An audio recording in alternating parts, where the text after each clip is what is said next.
হেদায়াতের দরজায় ফিরাইয়া দাও রে মালিক। ও আল্লাহ, তুমি আমাদের আর কত কাটাইবা, দয়া করে আমাদের শায়েখের ফিরাইয়া দাও। কান্না করতে করতে শিবলি আর জুনায়েদের কাফেলা অনেক দূর যখন চলে গেছেন, হঠাৎ শিবলি বলেন, আমরা কান্না করতে করতে যাচ্ছি, রাস্তা সামনে অনেক দূর, হঠাৎ করে তাকায় দেখি সামনের রাস্তার পাশে একটা পানির কূপ। ওই পানির কূপ থেকে আমাদের আবু আব্দুল্লাহ, আমাদের শায়েখ, উলঙ্গ অবস্থায় কালেমায় শাহাদাত পড়তে পড়তে কূপের থেকে গোসল করে ওখানে দাঁড়ায় আমাদের ডাকে, আমার একটা কাপড় দাও, আমার একটা কাপড় দাও, শরীরটা আবৃত করব। শিবলি জুনায়েদ বলেন, আমরা দৌড়ায় যাইয়া আমরা কাপড় দিলাম, চাদর দিয়া তারে আবৃত করে, এরপরে আমরা তাকে নিয়ে আবার ইরাকের খানকায় রওয়ানা। ইরাকের খানকায় যাইয়া আমরা তাকে নিয়ে থাকলাম, আগের মতো খেদমত শুরু হলো। শিবলি বলেন, আমি এক পর্যায়ে আদব রক্ষা কইরা আমি আমাদের শায়েখরে জিজ্ঞাসা করেছিলাম গোপনে, ও শায়েখ আমার, 40,000 মুরিদের আপনি পীর, আমরা আপনার মুরিদ, আমাদের দেখা কত মানুষ দিনের পথ খুঁজে পায়, আপনার এমন কি হয়েছিল যে আপনি খ্রিস্টান মেয়ের জন্য পাগল হয়ে গেলেন? কারণটা কি? বলে, ও আপনি তো 30,000 হাদিসের হাফেজ, আপনার হাদিস আছে কতটা মুখস্থ? বলে, একটা হাদিস ছাড়া ভিন্ন কোন হাদিস আমার মুখস্থ ছিল না, কোরআনের একটা আয়াত আমার মুখস্থ ছিল না। শিবলি বলেন, কারণটা কি হয়েছিল? আল্লাহর ওলি আবু আব্দুল্লাহ ডেকে বলেন, ও শিবলি, যখন আমরা কাফেলা নিয়া ওই খ্রিস্টানদের গির্জার সামনে দাঁড়াইয়া এক ধ্যানে তাকাইছিলাম, তখন আমার অন্তরে একটু অহংকার আর ছিল। আমি মনে মনে ভাবছিলাম আর বলছিলাম, তোমরা সব জাহান্নামী, আমি একা জান্নাতি, আমার মতো ভালো মানুষ আর কেউ নাই। এই ভাবনাটা ভাবতে না ভাবতে হঠাৎ আমি তাকাইয়া নজর করে দেখলাম, আমার এই বাম দিক থেকে, এখানেই তো কলব, এখান থেকে একটা নূরের আলো বের হয়ে গেল। এমন কেন যেন আমার জ্ঞান, আমি শূন্য হয়ে গেলাম। এই শুধু এতটুকু অপরাধ শিবলি রহমাতুল্লাহ আলাইহি লিখেছেন। এই যে নিজেরে বড় মনে করেছেন, অহংকারী, আল্লাহ বেজার হইয়া কলবের নূর নিয়ে গেছে। কয়দিন বাঁচবা? বাঁচার কত স্বপ্ন নিছিল আবু সাইদ, বাঁচতে পারছে? বাঁচার স্বপ্ন ছিল মুগ্ধর, বাঁচতে পেরেছে? ছাত্র জনতার আন্দোলনে কত মাদ্রাসার ছাত্র চলে গেছে। আমাদের উজানি মাদ্রাসার নাজেমে তালিমাত আমারে খুব মহব্বত করেন, এই কাজলা মাদ্রাসা, তার ছোট ছেলেটা এই যাত্রাবাড়ি সেদিন ওই 5 তারিখের আন্দোলনে চলে গেছে, শহীদ হয়ে গেছে।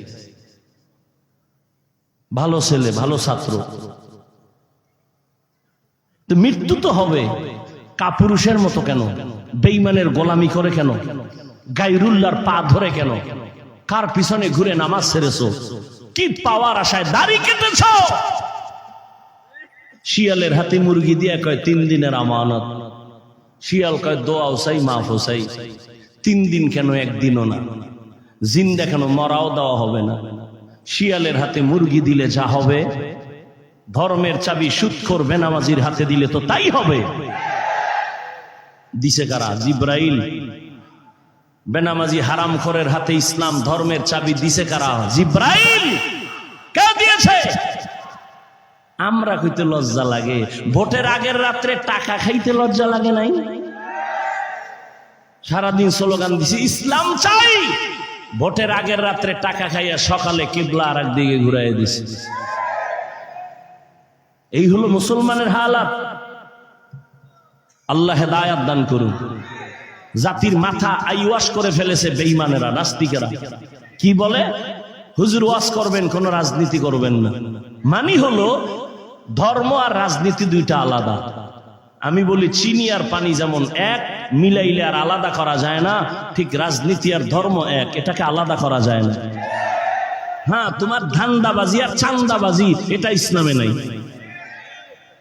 মানুষ জবাই করা, মানুষের বাড়িতে আগুন লাগানো, এগুলো ইসলামে নাই। ইসলামে আছে কি, মালিক যেই প্লেটে খাবে গোলাম সে একই প্লেটে খাবে। ইসলামী রাজনীতি কি, কর্মচারী কাজ করতেছে, তুমি তার ঘাম ঝরার আগে বেতন দিয়ে দাও। আর চান্দাবাজি ধান্দাবাজি রাজনীতি কি বলে, বেতন পরে। এবার নামছে আন্দোলনে, পুলিশ কয় ভিড়াও। মহিলারাও আন্দোলন করে, পুরুষেরাও করে, ন্যায্য অধিকার বেতন চায়, পায় না। কার পিছনে ঘুরতেছো, সে তোমার বন্ধু না। স্বার্থে আঘাত লাগলে শুধু তোমার দল থেকে নাম কাটবে না, কল্লা কেটে ফেলবে। আল্লাহ হেদায়েত দান করুন। হেদায়েতের মালিক কে? ইয়া আইয়ুহাল্লাযীনা আমানুত্তাকুল্লাহা আকুলু কাওলান সাদীদা। বড়রা, নবী যদি কান্দেন হেদায়েত থেকে না জানি পড়ে যায়। আপনি কিসের অহংকারী করেন? আবু বকরের জান্নাতের টিকিট হাতে কাঁদতেছেন, কি উপায় হবে? আপনি অহংকারী করেন কিভাবে? একটা কিচ্ছা শুনাই, শুনবেন? শুনবেন ইনশাআল্লাহ। আপনারা তো অনেকে পিছনে পিছনে বহু পণ্ডিত, ওই একজনে মদের বোতল খাইয়া লইয়া এরপর কয় গোটা দেশ এখন আমি চালাই। তো বউ কয় ঘরে তো চাউল নাই, কয় তো বোতলের দোষ, আমার কি? আপনারা পেছনে পেছনে তো বহু প্রধানমন্ত্রী হয়ে বসে থাকেন, খুব বাহাদুরি করেন। বলে কেচ্ছা কাহিনীর অশুনে লাভ কি? বলে না, বলে না। ওই জাহেল জানে না ধর্ম কি, ইসলাম কি, কোরআন কি। 2000 আয়াত আছে কোরআন শরীফে শুধু কেচ্ছা কাহিনী। কয় হাজার?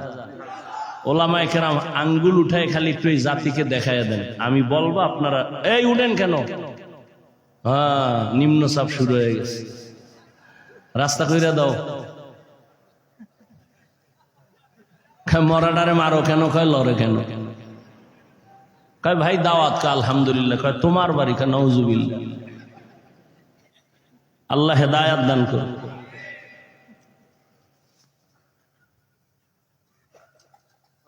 কি কথা বলতেছিলাম? 2000 আয়াতের উপরে আছে কেচ্ছা কাহিনী। তুমি মনে কইরো না গাঞ্জা খাইয়ে অজে বসছি। সারা বাংলাদেশ বিদেশে বয়ান করি আল্লাহর শুকর। আল্লাহ দিছেন, বান্দার এখানে হাত আছে? কোনো হাত নাই। মা বাবার চোখের পানি, আমার ওস্তাদ মুরব্বীদের কলিজার নেক নজর, এটাই আমার পুঁজি। তো কেচ্ছা কাহিনী কোরআন শরীফের মধ্যে গরুর কেচ্ছা আছে না নাই? আলেম ওলামারা বলেন। ওরা কি বলে কেচ্ছা কাহিনী নেই? কোরআন শরীফের মধ্যে বাঘের কেচ্ছা নাই, পিঁপড়ার কেচ্ছা নাই, কি বলে নাই? উটের কেচ্ছা আছে, সাপের কেচ্ছা নাই। কি বলে এই মূর্খরা যে কেচ্ছা কাহিনী নাই কোরআনে? আমি তো বলি লিখে রাখো, পৃথিবীর শ্রেষ্ঠ কিচ্ছা কাহিনীর কিতাবের নাম কোরআন, দ্বিতীয় কিতাবের নাম হাদিস। কত শত কিচ্ছা কাহিনী, শুধু নবীদের না, সাহাবীও না,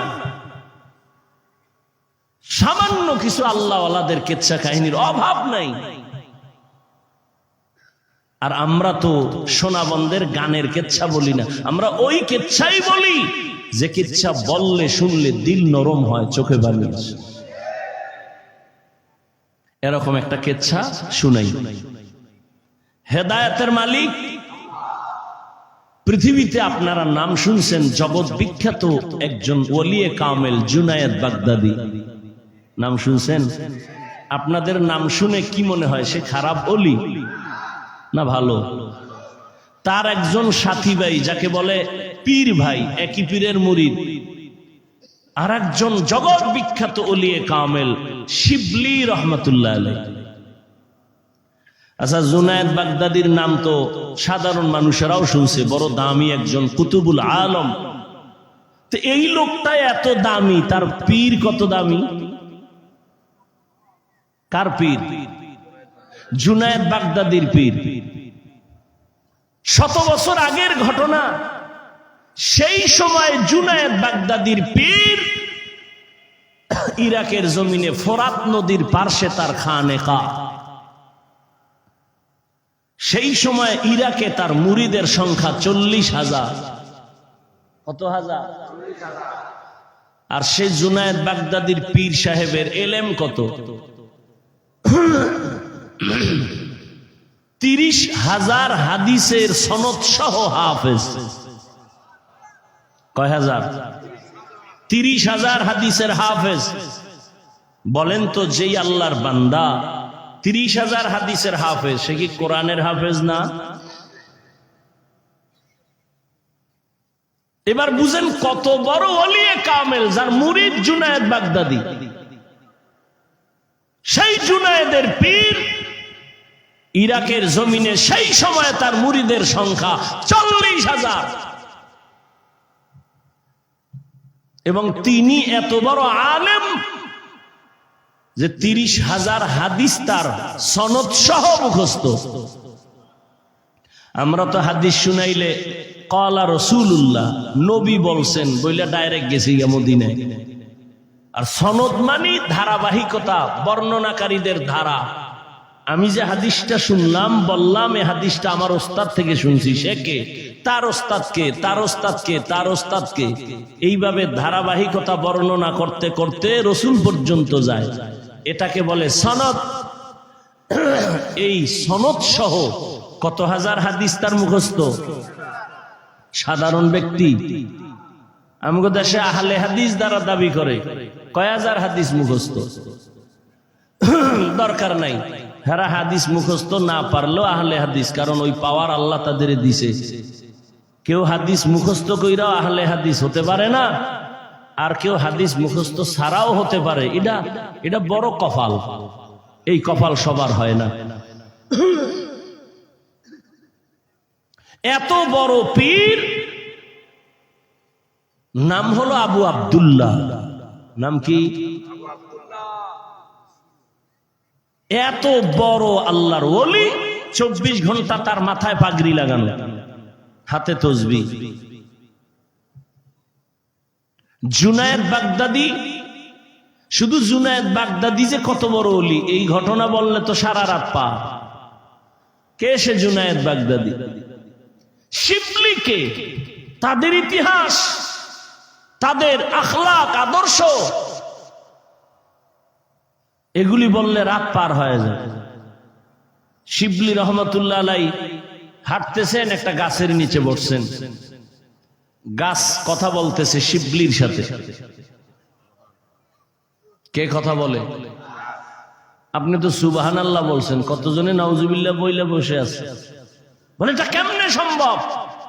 গাছ কথা বলে? আল্লাহ বলেন আমার কুদরতে সম্ভব। কার কুদরত? গাছ বলে শিবলি তুমি আমার মতো হয়ে যাও তো জান্নাত ওপেন হয়ে যাবে, সহজ তোমার জিন্দেগি হবে। শিবলি কয় তোমার মধ্যে এমন কি গুণ আছে যে তোমার মতো হলে আমার কপাল খুলবে? বলে 1 নাম্বার গুণ হলো পৃথিবীর মধ্যে আমি বড় সবরকারী, ধৈর্য ধারণ করে নেওয়ালা। বলে তার দলিল কি? বলে দেখ, আমার সামনে দিয়া যায় যেই ব্যক্তি, সে একটা আঘাত করে লাঠি দিয়া বাড়ি মারে, চামড়া কেটে নেয়। এত আঘাতের উপরে এত আঘাত, একবারও আমি কাউকে কিছু বলি না, বরং বিনয় হইয়া তারে তাজা ভিটামিন ফল দেই। আমারে এত ঢিল মারে, চামড়া কেটে নেয়, আমি কিচ্ছু বলি না, বিনিময় আরো কি দেই? ফল দেই। খাড়া হয়ে দেই না, নত হয়ে দেই, নে খা। শিবলিও তো সেই বান্দা। তোমার মধ্যে এত সুন্দর গুণ থাকলে আগুনে জ্বালায় কেন তোমারে? গাল ডাক দিয়ে কয় রে শিবলি, আমার মধ্যে যেমন একটা ভালো গুণ আছে, এমন একটা খারাপ গুণও আমার মধ্যে আছে। কি বলে, আমার ভেতর একটা অহংকারী ভাব আছে, আমি জন্মলগ্ন থেকে উপরে উঠতে চাই, খালি উপরে যেতে চাই, উপরে যেতে চাই, নত হতে চাই না। গাছের এই স্বভাব নাই? কই অহংকার দমনের শাস্তি আগুন। অহংকার। শিবলি বলে 2 সবক পাইলাম তোমার থেকে, 1 সবক ধৈর্য, আমি আল্লাহর কাছে চাই তোমার মতো ধৈর্য ধারণকারী হয়ে যায়। আর 1 সবক পাইলাম, অহংকারী হওয়া যাবে না, আল্লাহ অহংকার মুক্ত জীবন দান করে। হেদায়েতের মালিক কে? ওই 40,000-এর মুরিদের পীর আবু আব্দুল্লাহ জুনায়েদ শিবলি সহ সফরে রওনা। যাইতেছে যাইতেছে যাইতেছে যাইতেছে অনেক দূরে চলে গেলেন। হঠাৎ এক জায়গায় গিয়ে দেখে খ্রিস্টানদের বিশাল এলাকা। আপনারা ঢাকা থেকে যদি ওই 300 ফিট দিয়া নরসিংদী যান বা গাজীপুর দিয়া যান, গোরাশাল হইয়া গেলে ওখানে একটা বিশাল এরিয়া আছে, দেওয়াল করা খ্রিস্টান পাড়া, বিশাল। আর এখন তো খ্রিস্টান মিশনারিরা টাকা দিয়ে দিয়া ওই উত্তরবঙ্গে চট্টগ্রামে মানুষকে টাকা দিয়ে দিয়া খ্রিস্টান বানায়। এগুলো বললে বলবে আমরা উগ্রবাদী, আর আমাদের বিরুদ্ধে কিছু বললে আমরা কোনো জবাব দিতে পারবো না, তো আমরা ভালো।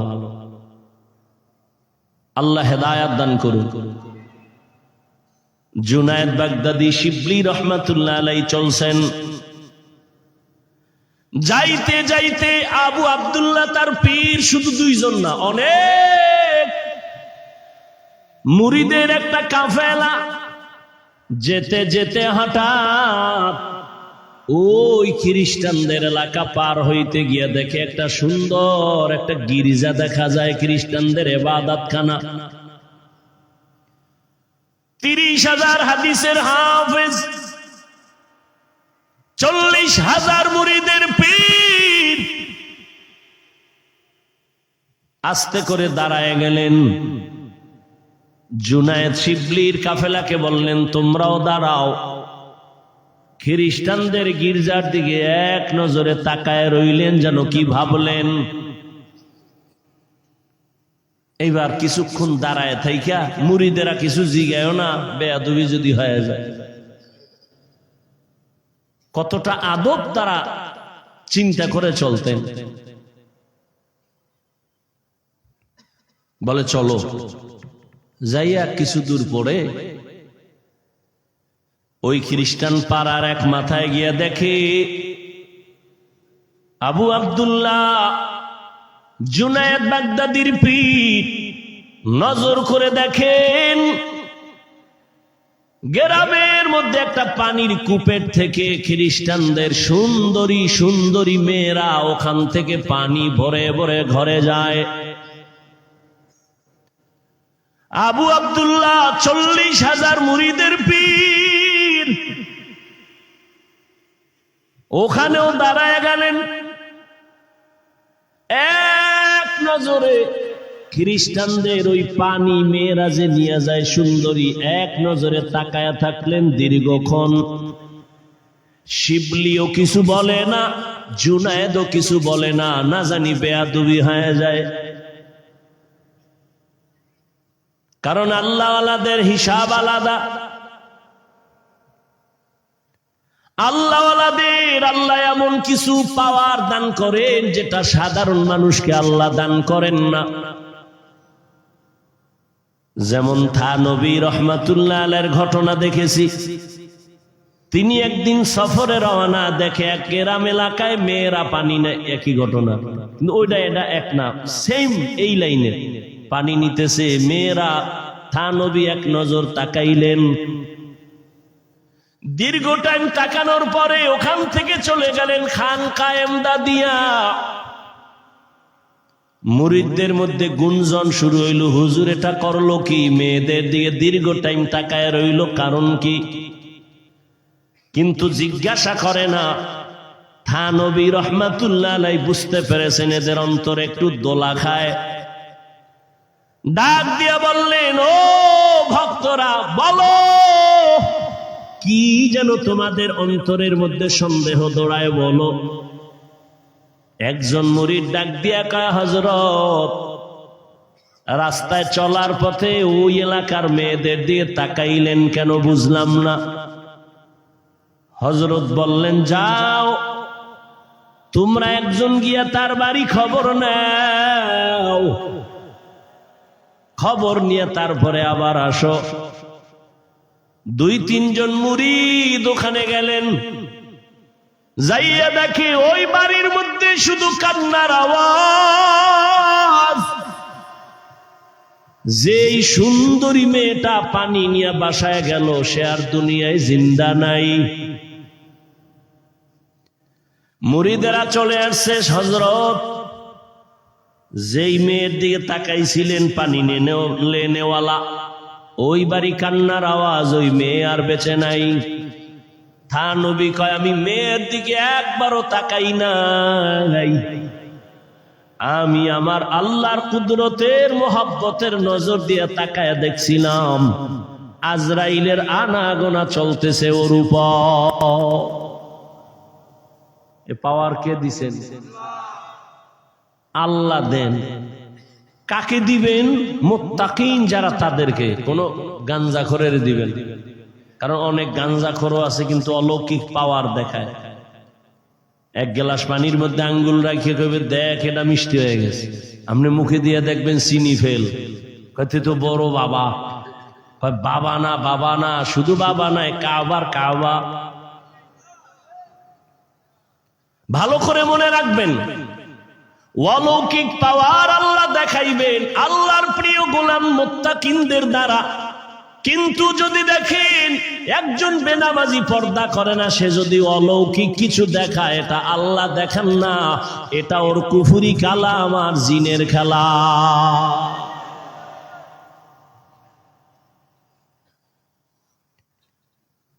জুনায়েদ বাগদাদির কাফেলা শিবলি সহ দাঁড়ায় আছে।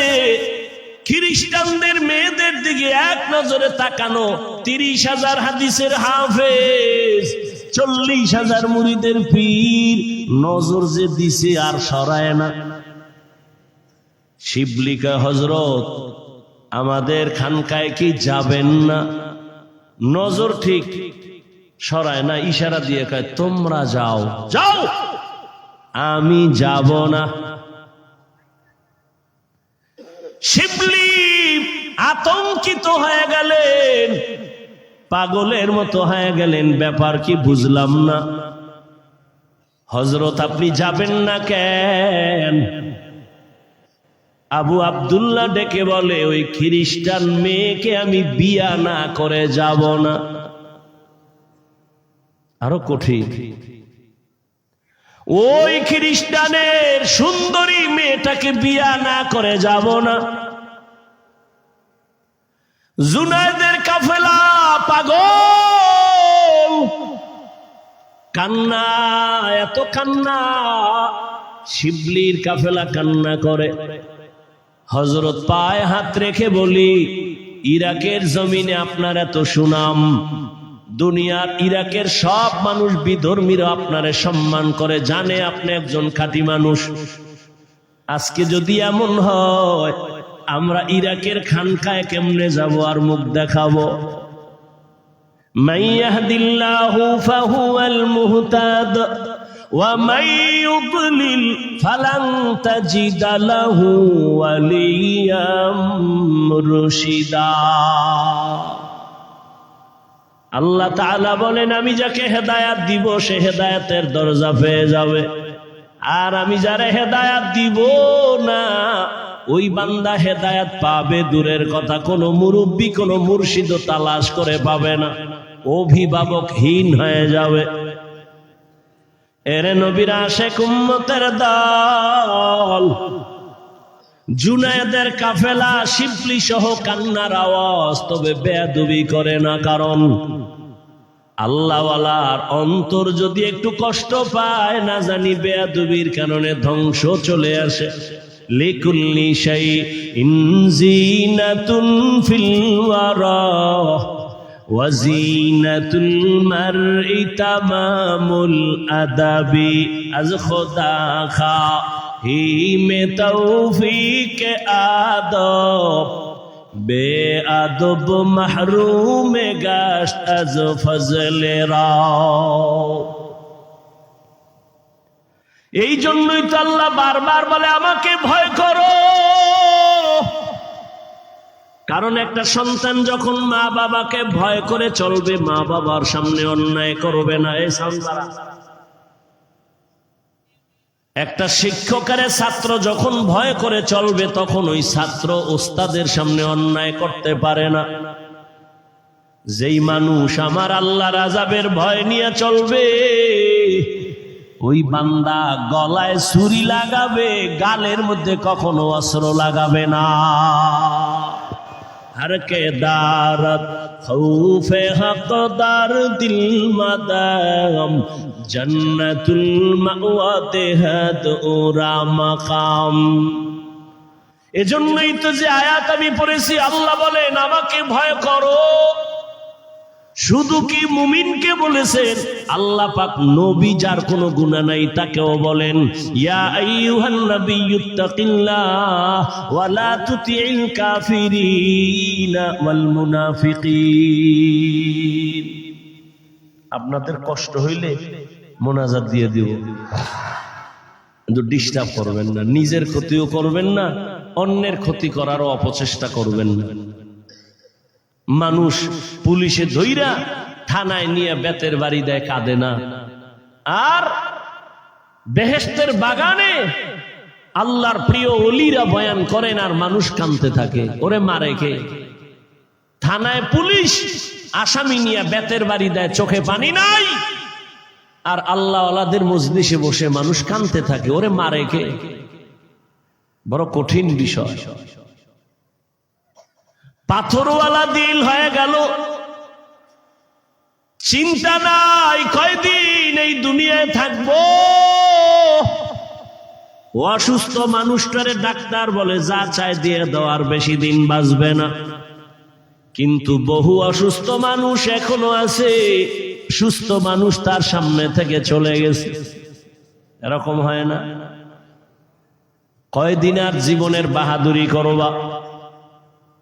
আল্লাহর মোহাব্বত অন্তরে নিয়ে, আল্লাহর ভয় অন্তরে নিয়ে চলো রে আল্লাহর গোলাম। আল্লাহ বলেন আমাকে ভয় কর, জবানটারে হেফাজত করো, আমি আল্লাহ এর বিনিময়ে তোমার সব আমল কবুল করে নিব, জীবনের সব গুনাহ মাফ করে দিব। যারা আল্লাহ এবং রসুলের অনুসরণ করবে তারা বিনা হিসাবে জান্নাতে যাবে। এরে আল্লাহর গোলাম, আল্লাহ পাকের কুদরত। কত মা বাবায় সন্তানের দিনের পথে নিতে চায়, মা বাবায় চায়, সন্তান চায় না। আবার অনেক সন্তান দিনের পথে চলতে চায়, মা বাবা রাজি হয় না। সেদিন একটা ছেলে এসে কান্না করলো, হুজুর একটু দোয়া করবেন আমার মা বাবার জন্য। আমি যে একটু দাড়ি রাখছি, নামাজ পড়ি, আমার মা বাবা আমারে ভালো নজরে দেখে না। কেমন মা বাবা? এরে আদর্শ নগরের মুসলমান, দুনিয়া থেকে তো বিদায় হইয়াই যাবা, কি রেখে যাইতেছ? হিসাব দুইটা, দুনিয়ায় কি রেখে যাবা, সাথে কি নিয়ে যাওয়া, আর কোনো হিসাব নাই। জীবনে তো দুনিয়ার পেছনে কম দৌড়াইলা না, টাকার পেছনে, ক্ষমতার পেছনে কম দৌড়াইলা না, কিন্তু ফলাফল কি হইল? বাড়ি কইরা কি লাভ হলো? বাড়ির মধ্যে ঘুমানের তোমার কপাল নাই, ওই বাড়ির কোনো লাভ আছে? ওই টাকার বাহাদুরি করে কি লাভ হবে? যেই টাকা ব্যাংকে থাকবে কেউ খাইতে পারবে না। দুদক নোটিশ দিয়া দিছে 10 তলা বিল্ডিং কেমনে করছো হিসাব দে। হিসাব চাওয়া মাত্র ঘুম হারাম হয়ে গেল। এই বিল্ডিং এর থেকে খেরের ঘর আর টিনের ঘরে থাকা অনেক ভালো। এরে আল্লাহর বান্দারা, নবী বলেন দুই জিনিস হেফাজতের জিম্মাদারি যদি নাও, আমি নবী তোমাকে জান্নাতে নেওয়ার জিম্মা নিব। এক হলো জবানের হেফাজত করো, দ্বিতীয় লজ্জাস্থানের হেফাজত করো। এই দুইটা জিনিস হেফাজতের জিম্মা যদি নাও, আমি নবী তোমাকে জান্নাতে নেওয়ার জিম্মাদারি নিব। হেদায়াত বড় কঠিন। আমি মাঝে মাঝে বলি, মুরব্বি মাইনা চলি, এরপরও ঠিক থাকা যায় না। আর যারা মুরব্বি মানে না, এদের উপায় কি? মাইলে মোমেন সোয়ে মোমেন মিশাওয়াত, মাইলে কাফের সোয়ে কাফের মিশাওয়াত। সোহবতে সা লে তোরা সালে কুনাদ, সোহবতে তালে তোরা তালে কুনাদ। 40,000 মুরিদের ভিড় কই গেছে? ভুলে গেছে কোথায়? খ্রিস্টান পাড়ায় দাঁড়ায় আছে। শিবলি জুনায়েদের কাফেলা কান্না করে পা ধরে চলেন। কিতাবে লেখে তাদের কান্নায় গাছের পাতা পর্যন্ত মনে হয় কাঁদে। কিন্তু 30,000 হাদিসের হাফেজ আল্লাহওয়ালা আবু আব্দুল্লাহর দিল নরম হয় না। আবু আব্দুল্লাহ কয়, এই জুনায়েদ যাও যাও, আমি ইরাকের খানকায় যাব না। ইতিহাস বড় লম্বা। এক পর্যায়ে জুনায়েদের কাফেলা শিবলি রহমাতুল্লাহ আলাইহি সহ নিরুপায় হইয়া সেখান থেকে বিদায় হয়ে ইরাকের খানকা ফোরাত নদীর কিনারায় রওয়ানা। আর এদিকে 30,000 হাদিসের হাফেজ আবু আব্দুল্লাহ, এখান থেকে ওরা যখন চলে গেছেন, তিনি একা খ্রিস্টানদের বাড়ি যাইয়া ওই মেয়ের বাবারে ডাকছে। বাবারে ডাক দিয়া কয়, আপনি নাকি ওই মেয়ের বাবা? বলে হ্যাঁ। বলে, আমার একটা আবদার, খ্রিস্টান দেখেই তো চমকে উঠছে, আপনি তো ইরাকের মধ্যে দামি নামি এক ব্যক্তি বড়, আপনার মাথায় পাগড়ি, হাতে তসবিহ, আমার দরজায় কেন? আল্লাহর বান্দা আবু আব্দুল্লাহ চিন্তাহীন ভাবে বলে ফেলল, ও খ্রিস্টান, আল্লাহর বান্দা, আমি তোমার মেয়েকে বিবাহ করার জন্য আসছি। খ্রিস্টান দুশ্মন তো দুশ্মন, দুশ্মন কখনো বন্ধু হয় না। দুশ্মন যদি কখনো বন্ধু হয়, মনে করবেন উদ্দেশ্য খারাপ, ও ক্ষতি করবেই। খ্রিস্টান কয়, সুযোগ হাতছাড়া করা যায় না। এত বড় দেশের একজন নামি দামি ব্যক্তি, যার হাতে হাত লাগাইলে দুনিয়াদার আখিরাতমুখী হয়ে যায়, এরে যখন পাইছি, এই সুযোগে তারে চূড়ান্ত ভাবে জাহান্নামের পথে নিয়ে যাও। কয়, তুমি আমার মেয়ে বিয়ে করবা? বলে হ্যাঁ। তাহলে আমার শর্ত আছে। কি শর্ত? বলে 1 বছর অপেক্ষা করতে হবে। বলে আমি রাজি। 2 নম্বর শর্ত, মদিনার পাগড়ি পোশাক তুমি ফালাইয়া তোমার মাথায় আমাদের খ্রিস্টানদের ইউনিফর্ম প্যান্ট শার্ট আর টাই আর ক্যাপ লাগানো লাগবে। আবু আব্দুল্লাহ কয় রাজি। কয়টা হইল? 3 নম্বর শর্ত, আমার মেয়েকে যদি তুমি বিবাহ করতে চাও, 1 বছর পর্যন্ত জঙ্গলে আমার কিছু শূকর আছে, এগুলো রাখাল হয় 1 বছর পাহারা দিতে হবে। আবু আব্দুল্লাহ বলে, আমি রাজি হয়ে গেলাম। মদিনার পাগড়ি আর পোশাক ফালাইয়া 1 বিন্দু দেরি করে না। এত বড় আল্লাহর একজন ওলি, গোটা ইরাকে যার এত নাম, জুনায়েদ বাগদাদির পীর, পেরেশানির কোনো চিন্তা নাই, এত বড় আল্লাহওয়ালা, কেমন যেন শিশুর মতো বলে যা কয় রাজি, যা কয় রাজি। পাগড়ি ফালায় দিছে, দাড়ি ফালায় নাই, কারণ খ্রিস্টানদের মধ্যে দাড়িওয়ালা বহু আছে, হিন্দুদের মধ্যে, শিয়াদের মধ্যে দাড়িওয়ালার অভাব নাই। এখন দাড়ি হয়ে গেছে অনেকের ফ্যাশন, আগে কামাইতো, এখন এই থোতার গোড়া একটু রাখে, এটা ডিজাইন, ডিজাইন হয়ে গেছে। এখন এই ডিজাইন ঠিক রাখতে যায় কিছু কপাল ভরারা রাখে, রসুলের সুন্নত হিসাবে রাখে না। ওই যে আমরা ওয়াজ করতাম দোনো হাতের কবজা দিয়ে খাও, এটা মানে না। যখন করোনায় কানে ধরাইছে, এবার আমারে কয় দুই বেননি, কেমন ধোয়ায় পাইছে, পকেটে একটা এরকম মেডিসিনের বোতল লয়ে ঘুরে, কতক্ষণ যায় চাপ দিয়া এরকম। কি তুমি অজু করবানি? কয় না, করো না। আর আমরা যে উলামায়ে কেরাম বয়ান করছি, দুই হাতের কবজা ধুইয়া খাইতে বসো, মদিনার সুন্নাত মানে নাই, হুজুর গো কথা কানে নেয় না। অথচ এই জমিনে উলামায়ে কেরাম টুপিওয়ালারা এ জাতির চিরন্তন বন্ধু, আর সব হলো ধান্দাবাজ। এই উলামায়ে কেরাম এই জাতিকে যা দিয়েছে তা কেউ দেয়নি। উলামায়ে কেরাম জীবনের নিঃস্বার্থ বন্ধু, আর সব স্বার্থপর।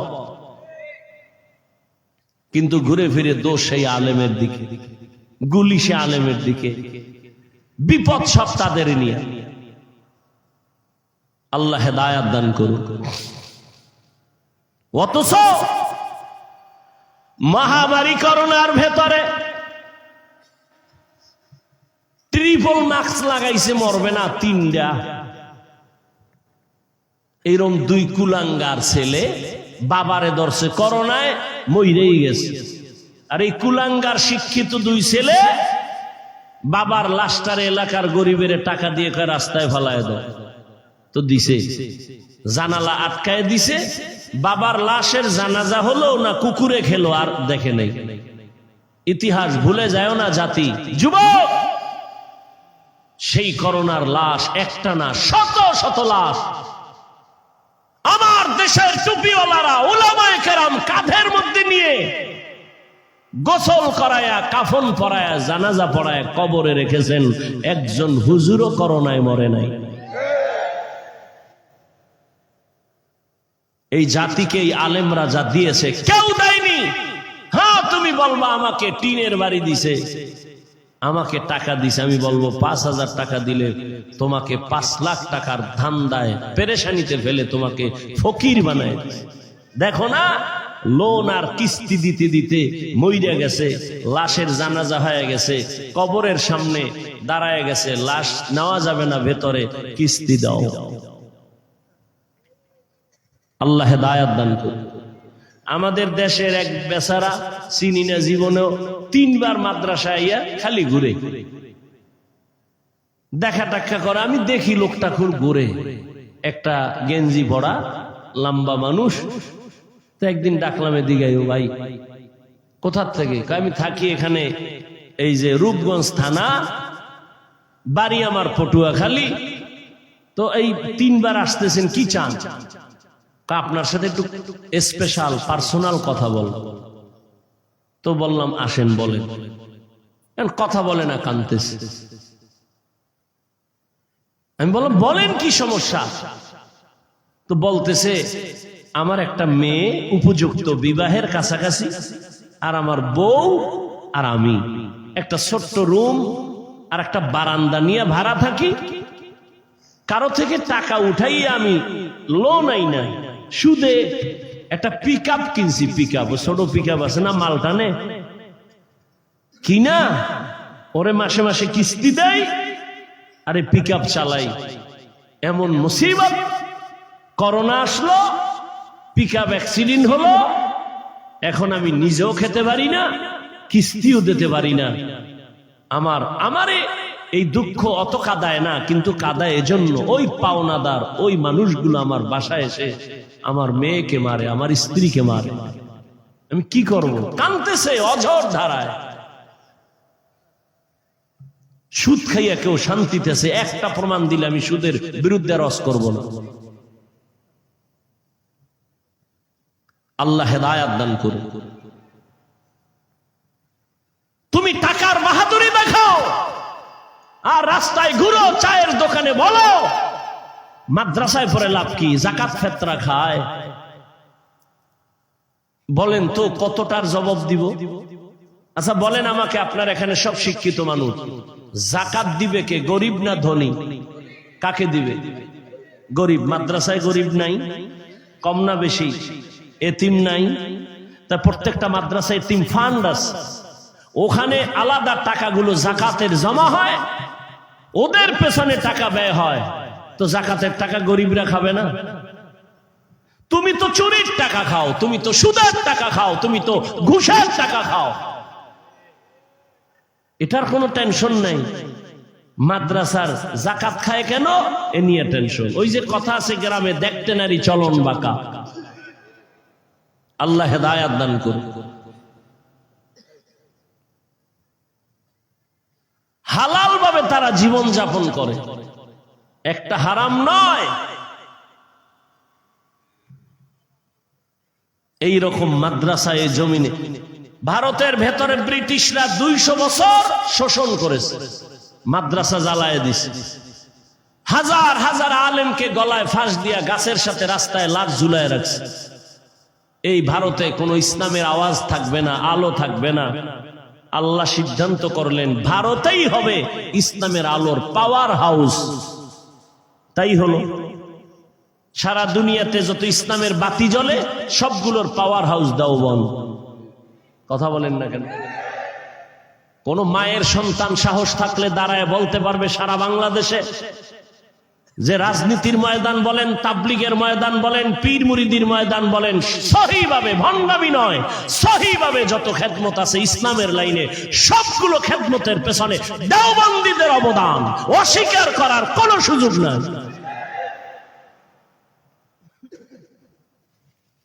আল্লাহ হেদায়াত দান করুন। কওমি মাদ্রাসা কমছে না বাড়ছে? চরমোনাই কমতেছে না বাড়তেছে? এর কারণ কি? একটাই কারণ, বিরোধিতা করা। বিরোধিতা করছে এই জন্য কওমি মাদ্রাসা বেড়ে গেছে। বিরোধিতা করার কারণে চরমোনাই বাড়তেছে। কথা ঠিক না? বিরোধিতা করার কারণে তাবলিগের খেদমত কমছে না বাড়ছে? দুই দল হইয়া আরো পাল্লা দেয়, কে কার আগে আগায় যাবে। বাকি কিছুটা ওই যে অহংকারের বয়ান করতেছি, ঝামেলা সেখানে। আল্লাহ সবাইকে বিনয়ী হওয়ার তৌফিক দান করেন। দেখেন তো দিন শেষে তো ইসলামেরই বদনাম। কি ভাই, দিন শেষে তো আমাকে ইসলামের বদনাম। একটা মানুষ যদি চিন্তা করে যে না, কিছু হোক বা না হোক ইসলামের বদনাম হতে দিব না, তাহলে আর কোনোদিন ঝগড়া থাকে? আল্লাহ সবার মধ্যে বিনয়ী হওয়ার তৌফিক দান করেন। বয়ান শেষ করে দিব, আর 2-4 মিনিট হবে না? আল্লাহ সবাইকে কবুল করেন। ঘটনাটা কোথায় রাখছি? গেছেন?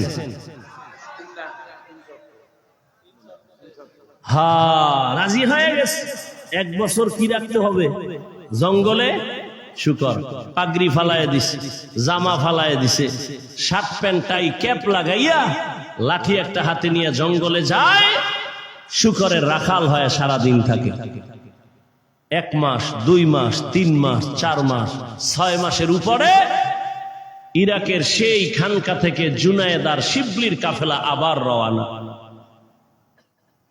আমাগো শায়েখের খবর কি? তারা যেয়া কোনদিন এটা কারোর বলেও নাই, ওই খানকায় যায় কানতেছে, আল্লাহ যাদের দ্বারা দিন পাইলাম তাকে তুমি দিনের দিকে ফিরায় দাও। আর আপনি কি করতেন? বয়ান কইরা নামার আগে ফেসবুক গরম, নামতে পারি না, এর মধ্যে গরম হয়ে গেছে পুরো দেশ। কি এহেনতি একজন ইনজেকশন মাইরে দিছে, দিয়ে আসে মনে করে আমি কামিয়াব। আল্লাহ হেদায়াত দান করুন। আলেম ওলামাদের বদনাম যারা লেখে, যা বলে, সে যে লাইনের আলেম হোক, মূলত শেষ সময় যে হিসাব হয় ইসলামের বদনাম। অতএব এই দিক নিয়ত করে চিন্তা করে এরপরও যারা বিরোধিতা করে, আমি সারা বাংলাদেশে বলি এরা মা বাবার সুন্দর আদরের সন্তান না, অভিশপ্ত সন্তান। আল্লাহর বান্দা 1 বছরের নিয়তে শুকর রাখতেছে, আর ওইদিকে জুনায়েদের কাফেলা রওনা হয়ে গেছে। আমাদের শায়েখের কি খবর? বিশাল কাফেলা নিয়া ওই খ্রিস্টান পাড়ায় আইসা খবর নিতেছে, আমাদের আবু আব্দুল্লাহ পীর সাহেবের আপনারা চিনেননি? কেউ বলে চিনি, তবে তারে দেখি নাই। ঘুরতে ঘুরতে ঘুরতে ঘুরতে একজন থেকে খবর জানলো, তিনি জঙ্গলে এক বুড়া মানুষ, সাদা দাড়িওয়ালা, মাথায় ক্যাপ লাগানো, প্যান্ট শার্ট লাগানো, জঙ্গলে শুকরের রাখাল হয়ে কাজ করে। জুনায়েদের কাফেলা শিবলি রহমাতুল্লাহ আলাই সবাই জঙ্গলের দিকে রওয়ানা। জঙ্গলের ভেতরে গিয়ে কিছু দূর ভিতরে গিয়ে দেখে ঠিক একটা গাছের ছায়ায় ওই ক্যাপ লাগানো সাদা দাড়িওয়ালা একটা হাতে লাঠি নিয়ে দাঁড়ায় আছে, সামনে শুকর। জুনায়েদের কাফেলা হাঁটতেছে, সামনে যায়। আল্লাহর বান্দা দাড়িওয়ালা 40,000 মুরিদের পীর নজর দিয়ে যখন জুনায়েদের চেহারায় পড়ছে, শিবলির চেহারায় পড়ে গেল, তখন সে একটু আটকে উঠলো। এবার ওখানে দাঁড়ানো জুনায়েদের কাফেলা শিবলি রহমাতুল্লাহ আলাইহি সহ কাছে গিয়া দাঁড়ায়া সালাম দিলেন, সালামের জবাব নিলেন না। এবার বললেন, হযরত আর কতদিন আমরা নিরুপায় হয়ে গেলাম, আপনার মাধ্যমে দ্বীনের আলো পেয়েছি, চলেন আমাদের খানকায়। ইরাকের মানুষগুলো বহুদিন আপনাকে দেখে না, চলেন। এইভাবে বলতে বলতে শুনে না, না যাও যাও, আমি 1 বছর পর এখান থেকে যাব। এবার কান্না শুরু হয়ে গেল। কিতাবের মধ্যে লেখে এমন কান্না শুরু হয়ে গেল জুনায়েদের কাফেলা। এই পরিমাণ কান্নার আওয়াজ, শুকরগুলো চোখের পানি ছেড়তে কাঁদতেছে, গাছের জঙ্গলের পাতা থেকে পানি ঝরতেছে। এটা আল্লাহ তাআলার কুদরতের খেলা। আল্লাহ তাআলা দুনিয়ার মানুষের দৃষ্টান্ত দেখাইবে হেদায়েতের কারণ। আল্লাহর বান্দাদের এত কান্না, এত কান্না, এত কান্না, আবু আব্দুল্লাহর দিলটা নরম হয় না। শুকর কান্না অবস্থা, গাছের পাতা নরম হয়ে গেছে, কিন্তু আবু আব্দুল্লাহর চোখ নরম হয় না, দিল নরম হয় না। তারা নিরুপায় হয়, এবারও যাবে যাবে ভাব, পা জড়ায় ধরে কান্দে, ও আমাদের শায়েখ আর কয়দিন? আল্লাহর ওয়াস্তে চলেন আমাদের ইরাকের খানকা, কে শুনবে তার কথা? বলে যাও যাও, আমি যাব না।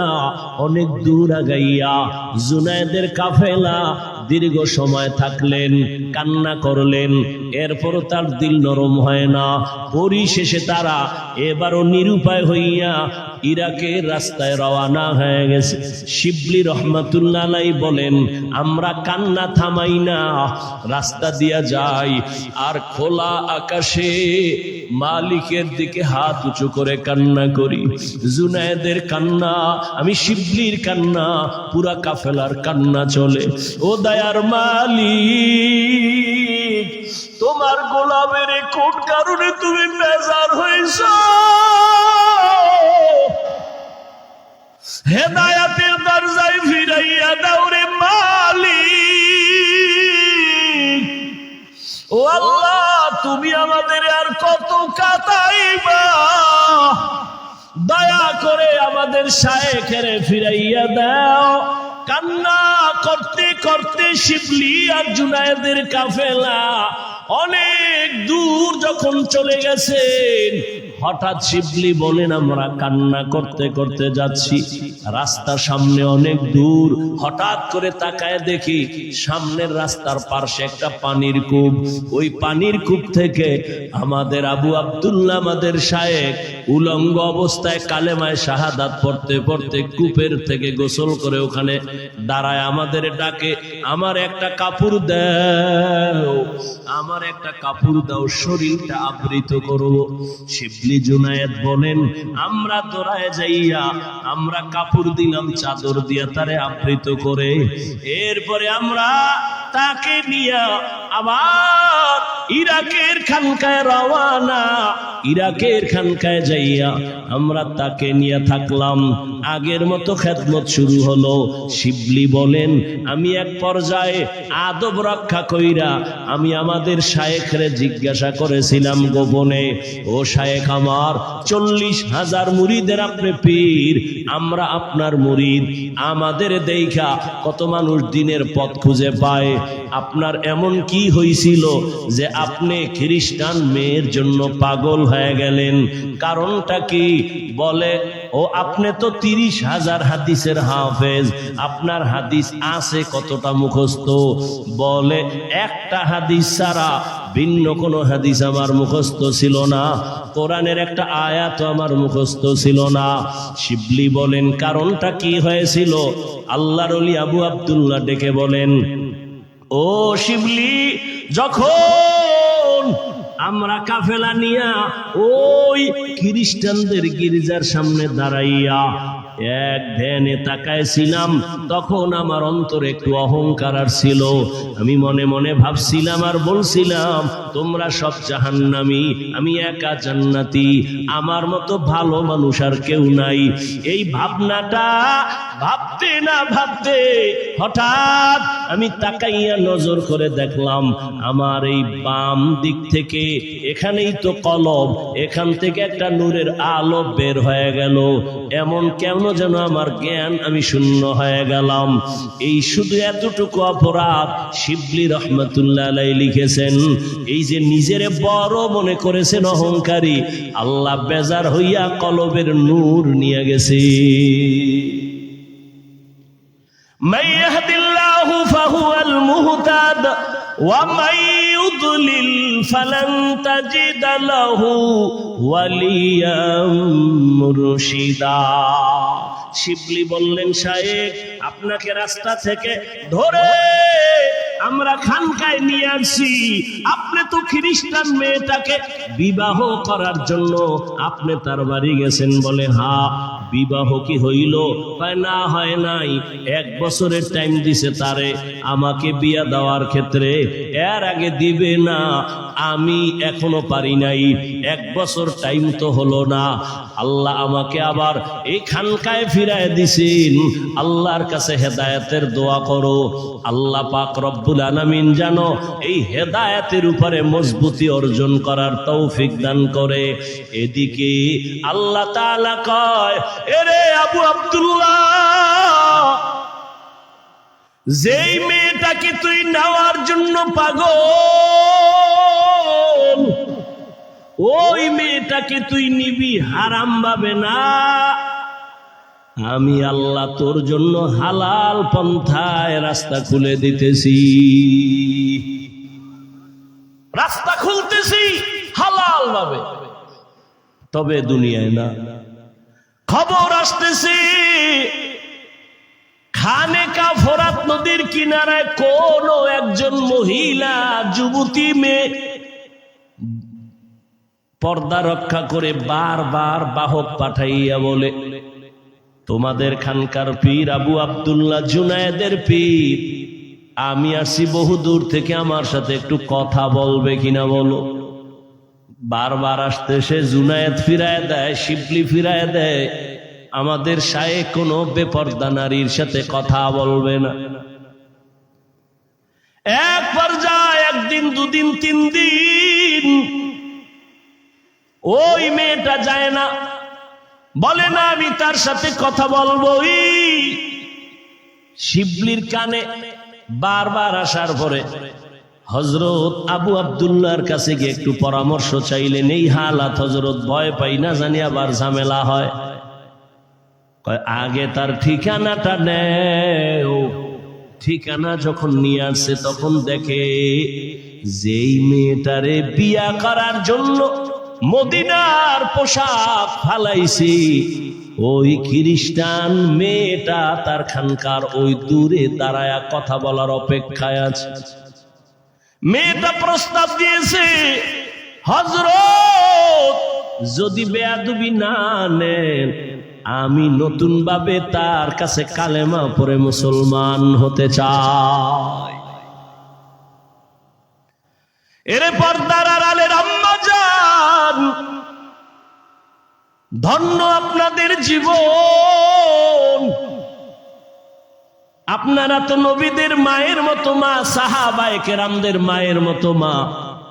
এত নেয়ামত আল্লাহ আপনাদের দান করেছেন। এই দুনিয়ায় যত ভালো সন্তান আছে আপনাদের অবদান। এরে আম্মা জান, আপনারা তো খাদিজা রাদিয়াল্লাহু তাআলা আনহার মতো নারী, ফাতেমা রাদিয়াল্লাহু তাআলা আনহার মতো নারী, খাদিজা রাদিয়াল্লাহু তাআলা আনহার মতো নারী। আপনারা তো ইসমাইল নবীর মা হাজেরা আলাইহিস সালামের মতো নারী। আপনারা তো ঈসা নবীর মা মারিয়াম আলাইহিস সালামের মতো নারী। এরে আম্মা জান, এই দুনিয়ায় আল্লাহর বড় দুশমন ফেরাউন, তার স্ত্রীর নাম কি জানেননি? আসিয়া। ওই আসিয়া এত বড় বেঈমানের ঘরে থাইকাও আল্লাহর পেয়ারা হয়ে গেলেন। রহমতের নবী বলেন, কিয়ামতের দিন জান্নাতে আসিয়ার সাথে আমার বিবাহের ব্যবস্থা হয়ে যাবে। এরে আম্মা জানেরা, হেদায়েতের মালিক আমার আল্লাহ। আল্লাহ সন্তান দিয়েছেন, একটা সন্তানকে কি পারলেন না আদর্শওয়ালা বানাবেন? আমি আপনাদের একবারও বলি নাই, বলবো না যে ছেলেটারে আপনি হুজুর বানায় দেন, ডাক্তার বানাইলে জাহান্নামে যাবেন, বলবো না। বরং আপনার ছেলেকে ডাক্তার বানান, ইঞ্জিনিয়ার বানান, প্রফেসর বানান, জানি না, তবে আমার দাবি বেয়াদব বানাবেন না। আদর্শ ডাক্তার হবে, ধন্য হবে আপনার জীবন। আদর্শ ইঞ্জিনিয়ার বানাবেন। কোনদিন যেন আপনার সন্তান মা বাবার সাথে অন্যায় করে না, আলেমের সাথে বেয়াদবি না করে, পীর মাশায়েখের সাথে কখনো যেন বেয়াদবি না করে, শিক্ষকের সাথে যেন বেয়াদবি না করে। আল্লাহর বান্দি যখন প্রস্তাব দিল আমি তার হাতে মুসলমান হতে চাই, আল্লাহর ওলি ফিরায় দেওয়ার তো কোনো সুযোগ নাই। একজন বিধর্মী যদি জান্নাতের পথে যেতে চায় তাকে বাধা দেওয়া যাবে না। তবে তারে আগে জিগাও আমার খানকার ঠিকানা পাইলো কেমনে। মেয়েটারে ডাকলো, জিজ্ঞাসা করা হলো, এ আল্লাহর বান্দি, তোমার বাড়ি বহু দূর, তুমি এখানে কেমন করে আসছো? বলে আমি দীর্ঘ 6 মাস স্বপ্নে দেখতেছিলাম ইরাকের খানকার ওই আল্লাহওয়ালা আবু আব্দুল্লাহ রে, আমি তার হাতে মুসলমান হয়ে যাব। ইসলামের ঘেরান আমার নাকে লাগতেছিল, আমি পাক্কা নিয়ত করে আসছি। স্বপ্নে আমাকে বলা হয়েছে মা বাবা সাইরা কালেমা পড়তে পারবি নি। আমি রাজি হয়ে হ্যাঁ বলেছি, আমি এখন কালেমা পড়ার জন্য আসছি। আমাকে স্বপ্ন দেখাইছে ফোরাত নদীর কিনারায় খানে খায় চলে যাও, আমি চলে আসছি। আল্লাহর ওলি পর্দার আড়ালে রাইখা মেয়েটারে মুসলমান বানায় দিছে। এরপরে বলছে এখানে থাকো, খানার আয়োজন দিছে, সবক দিছে, এগুলো আদায় করো। কিছুদিনের মধ্যে এই আল্লাহর বান্দি হঠাৎ অসুস্থ হইয়া দুনিয়ার থেকে বিদায় হয়ে গেল। আল্লাহর ওলি শিবলি বলেন, আমাদের শায়েখ এই মেয়েটাকে মুসলমান বানায় দিয়েছেন। কিছুদিনের মধ্যে মোটামুটি আমল করতে করতে অসুস্থ হয়ে আল্লাহর বান্দি চলে গেলেন। এরপরে এর কিছুদিন পর আমাদের শায়েখ আবু আব্দুল্লাহ দুনিয়া থেকে চলে গেলেন। এবার দুনিয়ায় আর তাদের সাক্ষাৎ হলো না, মোলাকাত হলো না। মনে মনে ভাবতেছিলাম, আবু আব্দুল্লাহ আমাদের শায়েখ বিবাহের জন্য এত পথ পারাইলেন 1 বছরের কিনারায়, মেয়েটাও জাগায় আসলো, বিয়ে তো আর হলো না। শিবলি রহমাতুল্লাহ আলাইহি বলেন, দীর্ঘদিন পর আমি একদিন ঘুমের ঘরে স্বপ্নে দেখি ওই আমাদের পীর, 40,000 মুরিদের পীর, 30,000 হাদিসের হাফেজ।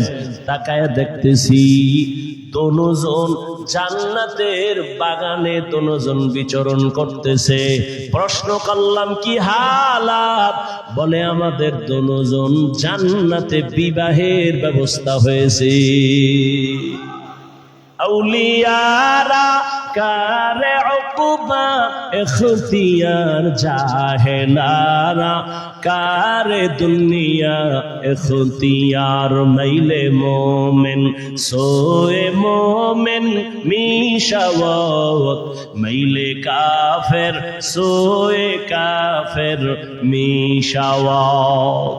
এরে আল্লাহর বান্দারা, ও পর্দার আড়ালের মা বোনেরা, কয়দিন আল্লাহকে নিয়ে কবরের দিকে যান। ওই বেঈমান ফেরাউনের ঘরে আসিয়া, এত বড় বেঈমানের ঘরে থাইকা আমার আল্লাহকে ভুলেন নাই। ফেরাউনের ঘরে থাইকা আমার আল্লাহর পেয়ারা বান্দি হইয়া কবরে চলে গেছি। আল্লাহ মা বোনদের আবেদা হিসাবে কবুল করেন, আদর্শ সন্তানের মা বাবা হওয়ার তৌফিক দান করেন, আমিন।